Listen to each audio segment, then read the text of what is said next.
জামালপুরের অন্যতম সেরা বেসরকারি চিকিৎসা প্রতিষ্ঠান এভারগ্রিন লাইফ জেনারেল হাসপাতাল লিমিটেডের সপ্তম বার্ষিক সাধারণ সভা অনুষ্ঠিত হয়েছে।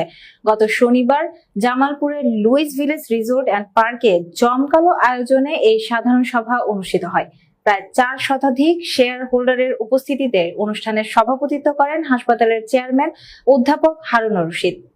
সভাপতির বক্তব্যে তিনি বলেন, জামালপুর জেলা এখনো অনুন্নত, বিশেষ করে চিকিৎসা খাতে অনেক ঘাটতি রয়েছে। এভারগ্রিন লাইফ জেনারেল হাসপাতাল এই অঞ্চলে চিকিৎসা সেবায় নতুনত্ব এনেছে। আমরা এটিকে সবসময় সেরা প্রতিষ্ঠান হিসেবে গড়ে তুলতে চাই। এর জন্য পরিচালক ও শেয়ার হোল্ডার বৃন্দদের অব্যাহত সহযোগিতা প্রয়োজন। এ সময় হাসপাতালের ভাইস চেয়ারম্যান অ্যাডভোকেট সুলতান মাহমুদ বার্ষিক প্রতিবেদন পেশ করেন।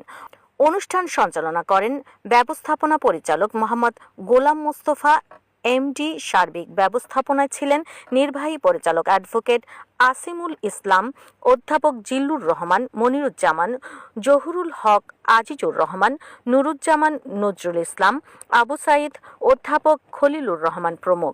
এ সময় বক্তারা হাসপাতালের সেবা মানে উন্নয়ন, আধুনিক চিকিৎসা সরঞ্জাম সংযোগ ও ভবিষ্যৎ উন্নয়ন পরিকল্পনা নিয়ে আলোচনা করেন। সভা শেষে শেয়ার হোল্ডারদের মাঝে আপ্যায়নের ব্যবস্থা করা হয় এবং হাসপাতালের অগ্রগতি নিয়ে উচ্ছ্বাস প্রকাশ করেন সবাই।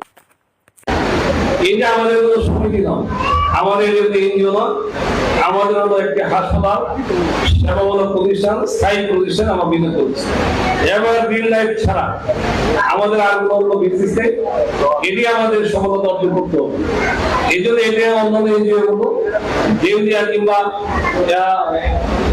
হওয়ার কোনো সম্ভাবনা আমাদের দৃষ্টিতে নেই। আপনারাও বিনিয়োগ করেছেন এবং আপনারা যা বিনিয়োগ করেছেন পরিচালকরা সমপরিমাণ বিনিয়োগ করেছেন। আপনারা 300 জনে যা বিনিয়োগ করেছেন পরিচালক 25 জনের সে বিনিয়োগটা করেছে।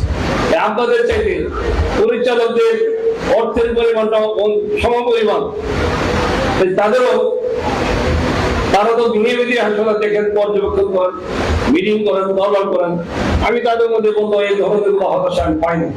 আপনারা যারা ফোন করেন অন্যান্য আবাস পেয়ে এনজিও বিভিন্ন সমিতির দৃষ্টিতে আমরা যে সেই সিস্টেম কোনো বিজনেস নেই। আপনারা দেখেছেন এবছর আমাদের প্রায় সিস্টেম হতো 75 লক্ষ টাকা, 36 লাখ, আর একটা হিসাব আছে ব্যাংকে 1,07,00,000 টাকা আমরা বিনিয়োগ ফেরত দিতে সক্ষম হয়েছি।